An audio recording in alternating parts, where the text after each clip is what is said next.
सादर प्रणाम। मैं हूं डॉक्टर अर्पित कृष्ण और सच्चिदानंद परिवार में आप सभी का स्वागत है।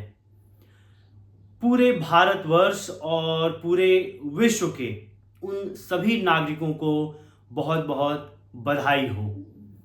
पाकिस्तान द्वारा प्रायोजित पहलगाम आतंकी हमले का बदला भारत ने ले लिया है।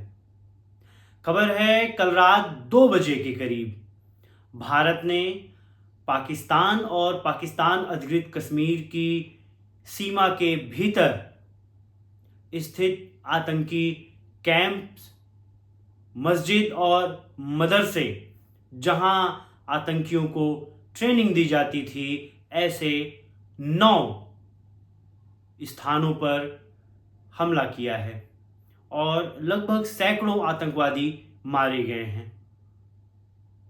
खुशी की बात यह है कि इस बात की भी अत्यधिक संभावना है कि आतंकवादी मसूद अजहर वह भी मारा गया। इस बात की अभी पुष्टि नहीं हो पाई है, परंतु इस बात की पूरी संभावना है। और उसके साथ उसका भाई भी रह रहा था। ये मसूद अजहर वही है जिसके ऊपर भारतीय संसद में हमले का आरोप है और मसूद अजहर के भाई के ऊपर कांधार हाईजैक का आरोप है। भारत आज अपनी पूरी सैन्य बल के साथ पाकिस्तान के विरुद्ध युद्ध के लिए तैयार खड़ा है। पूरा भारतवर्ष पूरी मजबूती और निष्ठा के साथ अपनी भारतीय सेना, थल सेना, नौसेना और वायुसेना इनके साथ खड़ा है और भारत सरकार के साथ कंधे से कंधा मिलाकर खड़ा है। बांग्लादेश जो है वो बंगाल और नॉर्थ ईस्ट पर कुछ हमला कर सकता है, इसकी भी कुछ आशंका है। चाइना पाकिस्तान की मदद करेगा, इसमें कोई दो राय नहीं है, क्योंकि भारत जब पाकिस्तान अधिकृत कश्मीर लेगा वहां चाइना के one road one belt initiative का बहुत बड़ा हिस्सा लगा हुआ है। इसलिए चाइना जरूर तिल मिलाएगा और वो पाकिस्तान की पूरी मदद करने का प्रयास करेगा। भारत को हो सकता है 3 फ्रंट वॉर लड़ना पड़ जाए, परंतु आज के समय समस्या भारत को, भारत सरकार को और भारतीय सेना को इस 3 फ्रंट वॉर से अधिक समस्या होगी भारत के भीतर रह रहे उन लोगों से जिन लोगों के भीतर अभी भी भारत के अलगाव की मानसिकता बैठी हुई है। भारत को उन लोगों से अधिक खतरा है जो भारत के भीतर बैठकर पाकिस्तान का गुणगान करते हैं। भारत को खतरा उन लोगों से अधिक है जिनके भीतर आज भी पाकिस्तान के लिए हमदर्दी बाकी है। भारत को खतरा उन लोगों से अधिक है जो रह तो भारत में रहे हैं, परंतु उनकी विचारधारा उस 1946 की है जब भारत और पाकिस्तान विभाजित हुआ।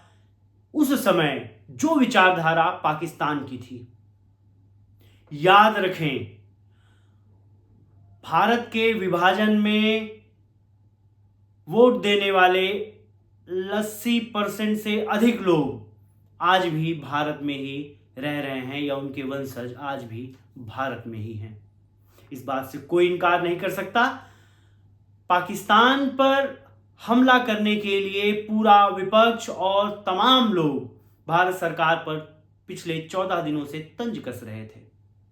आप सभी से भी ये अनुरोध है कि अब जब भारत पाकिस्तान को उसी की भाषा में मुंहतोड़ जवाब देगा, तब आप लोग मिमियाइएगा नहीं। तब आप लोग मानवाधिकार, मासूमों की हत्या और तमाम अशांति का फैलाव और शांति की रक्षा की बात नहीं करेंगे। आपसे ये निवेदन है।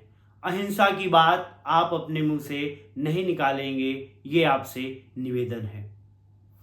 हम लोग बात कर रहे थे भारत में रह रहे उन लोगों की जिनकी मानसिकता आज भी पाकिस्तान की मानसिकता से मेल खाती है, जिनकी हमदर्दी आज भी भारत से अधिक पाकिस्तान के लिए है। भारत सरकार को, भारतीय सेना को इनसे अधिक खतरा है, पूरे भारतवर्ष को ऐसे लोगों से अधिक खतरा है। अभी हाल ही में आपको ये पता चला कि लगभग 5 लाख से अधिक पाकिस्तानी भारत में रह रहे थे, और ये संख्या अभी कुछ दिनों में पता चली, आपको नहीं पता, ऐसे लोगों की संख्या 5 लाख है या 50 लाख है या उससे अधिक भी हो सकती है। पाकिस्तान और बांग्लादेश के जो लोग भारत में रह रहे हैं और स्लीपर सेल की तरह काम कर रहे हैं, या उनके जो हमदर्द भारत में रह रहे हैं, जिनको उनसे प्रेम है, या या जिनको उनके प्रति लगाव है, ऐसे लोगों से भारत को अधिक खतरा है। और ये बात याद रखिए, भारत के वो सभी देशभक्त नागरिक इस बात को अवश्य ध्यान रखें कि ऐसे लोगों से लड़ने के लिए भारतीय सेना नहीं आएगी। ऐसे लोगों से लड़ने के लिए आपको स्वयं ही आगे आना होगा। जब भारतीय सेना बॉर्डर पर पाकिस्तान और बांग्लादेश या चाइना से युद्ध कर रहे हों, उस समय भारत के भीतर बैठे ऐसे असुरों से लड़ने का समय हमारा आपका है, लड़ने की जिम्मेदारी हमारी आपकी है। आप सभी लोग तैयार हों, आप सभी लोग स्वयं को सशक्त बनाएं, आप सभी लोग हथियारों से अपने आप को युक्त करें, पूरी स्ट्रेटजी बनाएं और ऐसे लोगों के खिलाफ लड़ने के लिए घरों से बाहर आएं। आप लोगों से ये निवेदन है, स्वयं को अपने घर के भीतर सुरक्षित नहीं समझिएगा। जो लोग पाकिस्तान के हमदर्द हैं, जब पाकिस्तान पर हमला होगा उनके हृदय चीख उठेंगे, फिर वो भारत के लोगों से बदला लेने के लिए किसी भी हद तक जा सकते हैं। एक बहुत बड़े महान व्यक्तित्व के एक आदमी थे, मुझे उनका नाम इस समय तो याद नहीं आ रहा है, मुस्लिम समुदाय से संबंध रखते थे। उन्होंने जब खिलाफत आंदोलन का समय था भारत में, तब उन्होंने एक वाक्य कहा था कि अगर टर्की में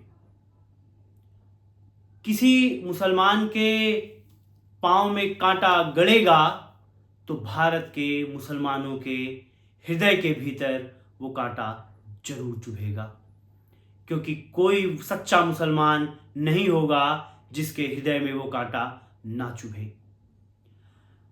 टर्की में किसी आदमी की हत्या पर, फिलिस्तीन में किसी आतंकवादी संगठन के ऊपर हमला होने पर जिन लोगों का हृदय विदीर्ण हो जाता है, जब उनके करीबी पाकिस्तान को पूरी तरह से नेस्तनाबूद किया जाएगा, उस समय